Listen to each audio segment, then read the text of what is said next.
While the Chicago Bears have made moves to improve their roster this season, I want to talk about some of the players that I think may not be on the final roster depending on how things go in training camp. We're going to talk about that, plus the Bears with the most to prove in the 2024 season. We're going to get into all that and more right after this. You are now tuned in to Chicago Bears Central, your number one place for all Chicago Bears news and content. What's going on, Bears fans? Welcome to another episode of Chicago Bears Central, your number one spot for everything Chicago Bears related. I'm the host, Haize, but more importantly, you guys can follow the channel at Chi Bears Central on every social media platform that we happen to be on. With that being said, let's go ahead and get into this content for today. And I want to talk about Bears that may not make the final 53-man roster. Now, if you've been watching the show for a little while, I've kind of talked about a lot of these players on and off throughout it because there are tons of questions around them. But I want to start off first with Dominic Robinson. Now, Dominic Robinson is a player that the Chicago Bears brought in, right? They drafted,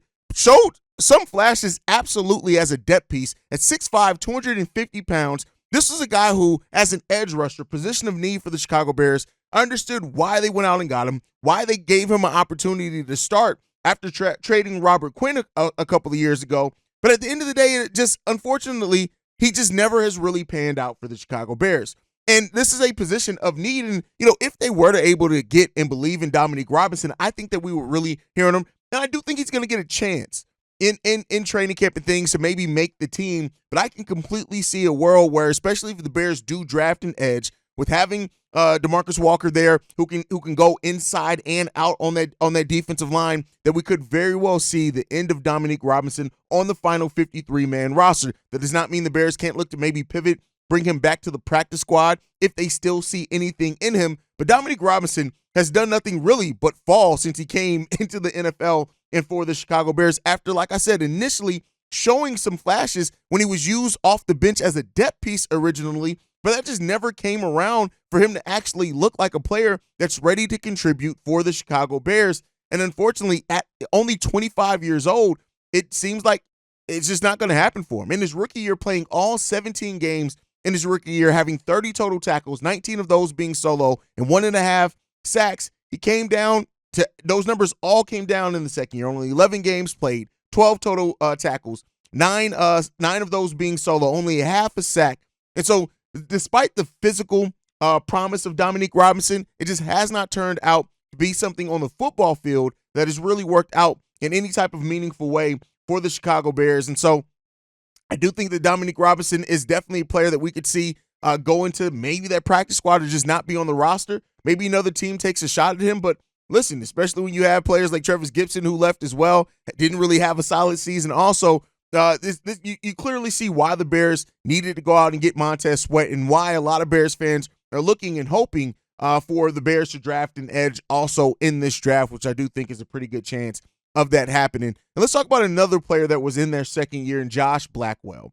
And this is kind of more based on the depth that we have at the cornerback position. Josh Blackwell just, 16 games played his rookie year, 23 total tackles for that. He had one forced fumble and one fumble recovered. Last season, he also had a fumble force. He played in 10 games for the Chicago Bears, but had only 8 total tackles. What that says is that he was already a player that was phased out. And now that you've locked in Jalen Johnson to a long-term contract, you have your cornerback core basically all set when you really look at it. You got Jalen, you got Tyreek Stevenson there, Kyler Gordon in the nickel, Terrell Smith as a depth piece there, and Greg Stroman as well, who's another player that I do think that the Bears could look to prioritize over Josh Blackwell. And I think that all just signifies his time for the Chicago Bears on being on that 53-man roster could end. Now, he's still a player that has some promise, right? Still some upside. It's not like it's all doom and gloom for him, but I just don't see it at all measured. It comes nowhere close to the upside of the other players that we have at that cornerback position. And even though that's a young position group for the Chicago Bears, I do think that Josh Blackwell could find his way on the outskirts heading into that next season for the Chicago Bears. And then let's get into the players that could be a little bit more difficult, right? Larry Borom is a player that when I did my video on the offensive line and kind of expectations there, I think that it just may not be a spot for Larry Borom. When you look at right now, when everybody's healthy, you got Tevin Jenkins, Darnell Wright, Coleman Shelton that will all be playing, and then you got also Nate Davis out there as well. That starting lineup is basically set. Braxton Jones is still coming in as a projected starter, maybe to bring some depth there as well. But when it comes to it, like, I just think even with the depth pieces that we brought in and having players that can play multiple positions, Larry Borom could very well be on his way out. And he'd have to outplay Ryan Bates, J. Tyree Carter as well for depth positions, which could very well happen. Coleman Shelton's there as well. So, it comes down to, does Larry Borom show enough? I really think it comes down between him and J. Tyree Carter, who ends up, maybe getting cut for this team. And that's all the names I mentioned. That's not even saying if the Bears do go after an offensive lineman somewhere in this draft. So I think that depending on how we approach the draft, it could really tell the story on Larry Borom, but I would not be surprised if Larry Borom is a guy who's not on the final 53-man roster this upcoming season for the Chicago Bears at all. Him and J. Tyree Carter, two players that really stand out to me on that, and we'll see what happens with that. Now, one player as well that I did want to put on this list that I'm kind of coming down off of, because I think with the change, especially in the kick returns, things like that, this player could become a little bit more prioritized, and that's Velus Jones Jr. Now, make no mistake about it. I want to be clear here. Velus can still wind up not on the final 53-man roster, especially when you look at, I know with the kick return changes, you kind of automatically go to him and look at it and say, hey, he's a guy who could very well, benefit from that. But when you look at how he kind of uses the extra the spacing to kind of gain his speed, and, especially with, the other players that the Bears have that could fill in on special teams roles, I think that there's a chance of Velus Jones not being on that final roster for the Chicago Bears. It really, to me, comes down to how the Bears plan on using him in the special teams. And if he hopes that he's going to have to be special teams. Now, if he's going to be on the offense, it's going to be because a coach like Shane Waldron may find creative ways to use him as a positionless player. But Velus is going to have to really show his promise and his potential in that special teams for him to, in my opinion, make that final roster for the Chicago Bears. But he is somebody who is on the bubble of possibly not being on the Chicago Bears roster at the beginning of next season. But let me know what you guys think. Other players that you think may not be on the final 53-man roster for the Chicago Bears. But then let's talk about the flip side of that, right? And this is not necessarily players, but that are going to make or make. These are all going to be players that are going to make the roster. But these are some of the players that I'm looking for to have the biggest seasons next year that all eyes are going to be on, right?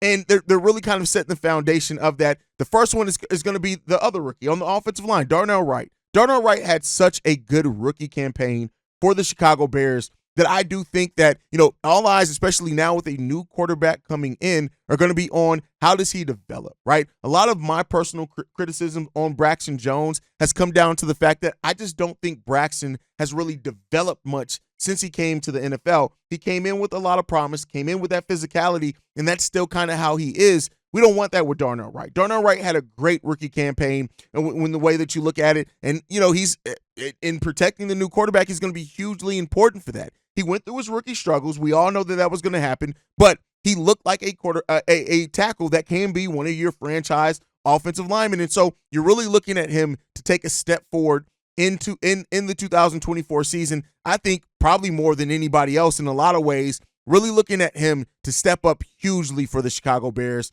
And then after that, I'm going to go to another rookie who's coming into their second year, and that's Tyreek Stevenson. Tyreek Stevenson had a really overall solid rookie campaign. 4 interceptions on that, tied that for the team high.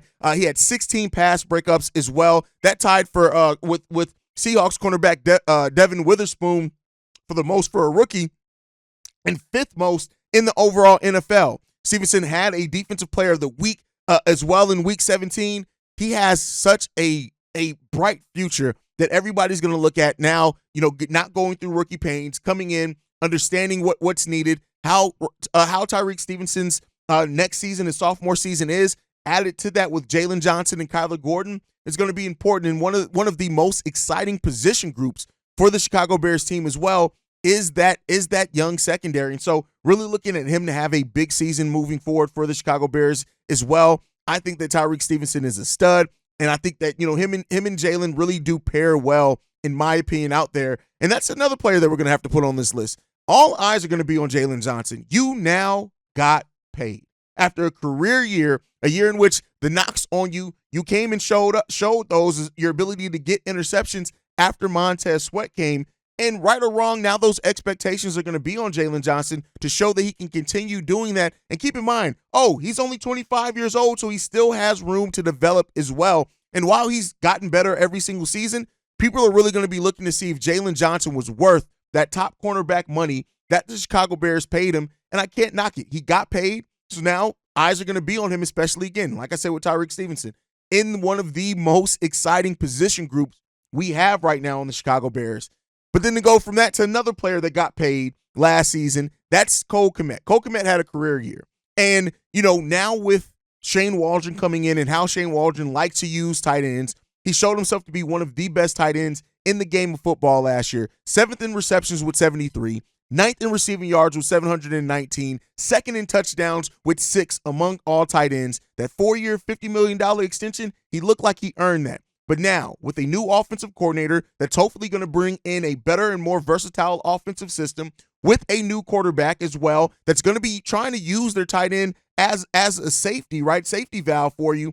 I think that how Cole Kmet performs in both the blocking game and as a pass catcher is going to be huge. He could become a favorite of Caleb Williams or whoever the rookie quarterback ends up being. He could become a favorite target for that player. So looking at Cole Kmet after his contract extension is going to be a big part of that.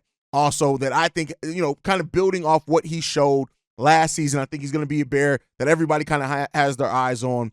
And then another player, Jaquan Brisker. You guys know we are hugely high on Jaquan Brisker here. He has, at the highs of Jaquan Brisker where he plays, he's huge, right? He's such an important player.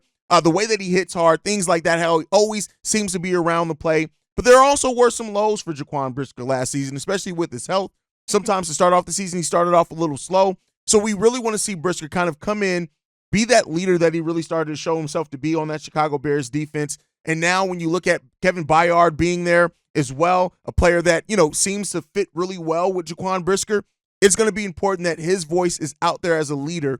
He's now stepping into that leadership role in that secondary. And so seeing how Jaquan Brisker continually develops is going to be a really big part for this team as well. And he's a player that I definitely have on the list on players to watch how they grow in next season. And then a player that's a veteran, right? 2 players that are veterans. We're going to get into 2 players that we both acquired in trades. The first one is Montez Sweat.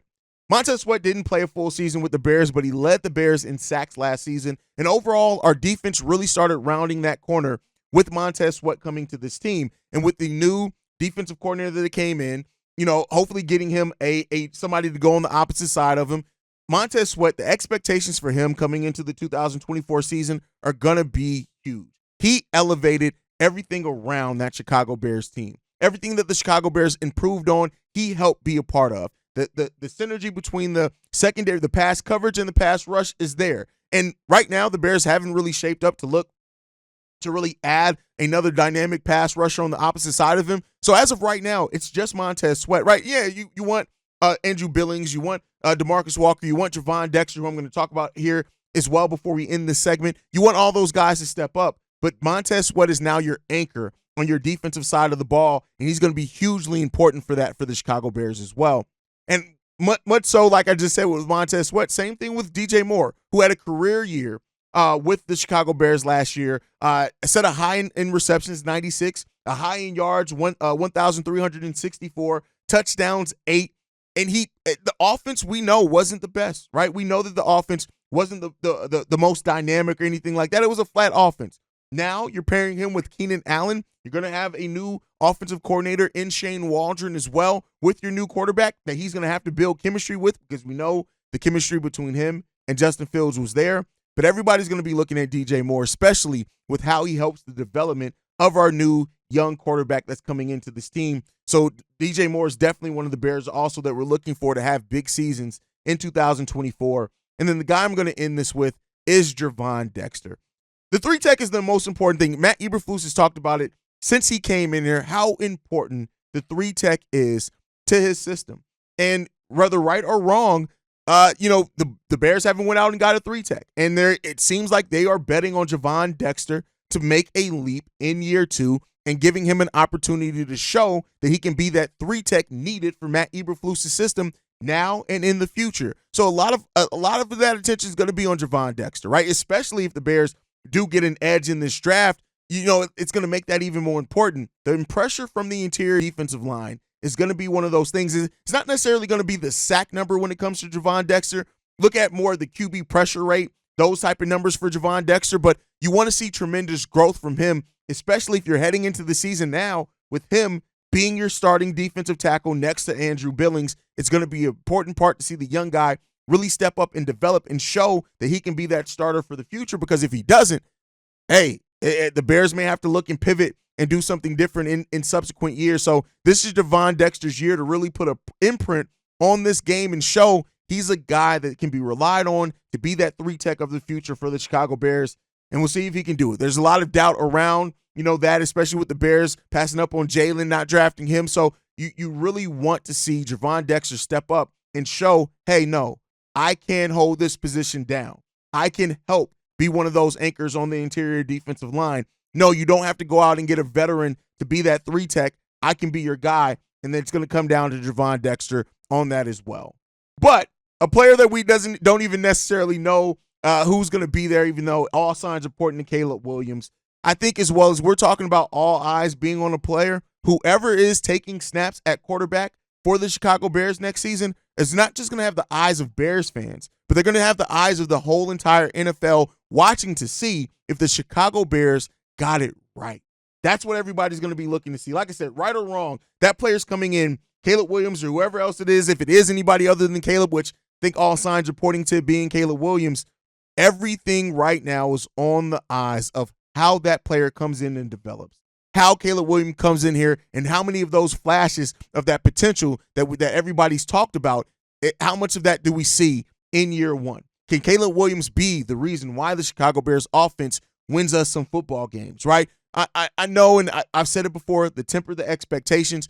He's going to have the same expectations of any rookie quarterback taking number one overall, not comparing him to C.J. Stroud, not comparing him to anything like that. He's going to have those own expectations on him, but also the expectations from the city of Chicago. We have not had that quarterback yet, right? We have not had that. Everybody is looking and waiting to see. And you also have some people that are looking and waiting to see if he's going to fail. And if he does fail, then to be able to say, I told you so. And not to say that Caleb Williams should be focused on any of that. He should be focused on being the best quarterback that he can be. But it'd be remiss of me to not act like Caleb Williams is not coming into this situation with tons of eyes and expectations around who and what he's going to be in his rookie year. People are going to be looking to see if he shows that ability to be a franchise quarterback.